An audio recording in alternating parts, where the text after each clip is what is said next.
আমি কিভাবে মাত্র 5.5 মাসে কন্টেন্ট মনিটাইজেশন পেয়েছি, এটা তোমাদের অনেকের কোশ্চেন। আর আমার লাস্ট লাইভের পরে তো তোমরা বলেছো যে আমাকে একটা ভিডিও আপলোড করতে এটা নিয়ে। সো আজকে আমি সেই ভিডিওটা আপলোড করতে চলেছি।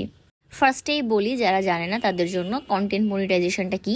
এটা হচ্ছে যারা রেগুলার ব্লগ করে ফেসবুকে বা ফেসবুকের পেজ আছে, রেগুলার ভিডিও আপলোড করে, তাদের আর্নিংয়ের ফার্স্ট স্টেপ। মানে এটার মাধ্যমে আমাদের ফেসবুক থেকে আর্নিংটা স্টার্ট হয়। খুব সংক্ষেপে এটাই হচ্ছে কন্টেন্ট মনিটাইজেশন। তো এবার বলি যে এটা আমি কিভাবে পেয়েছি এবং এত কম সময়ে। তো আমি ফার্স্টেই যে স্টেপটা ফলো করেছি সেটা হচ্ছে রেগুলার আমি 2টা করে ভিডিও আপলোড করতাম, মানে সকালে একটা সন্ধ্যায় একটা। আমাকে যে উইকলি চ্যালেঞ্জগুলো দেওয়া হতো ওইগুলো আমি প্রত্যেক উইকে খুব ভালোভাবে ফিল আপ করতাম। এছাড়াও আমি আমার পেজে কখনো আমার ফ্রেন্ডদেরকে ইনভাইট পাঠাইনি, তারপরে আমার পেজের ভিডিও কখনো আমি আমার প্রোফাইল থেকে শেয়ার করিনি।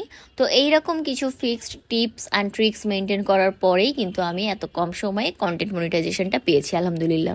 আর রিসেন্টলি ইউটিউবে আমার 10,000 সাবস্ক্রাইবার ফুলফিল হয়েছে আলহামদুলিল্লাহ আলহামদুলিল্লাহ। তো এটা কিভাবে হয়েছে সেটা নিয়েও আমি খুব সুন লাইভে আসবো আর তোমাদের সাথে সবটা শেয়ার করব।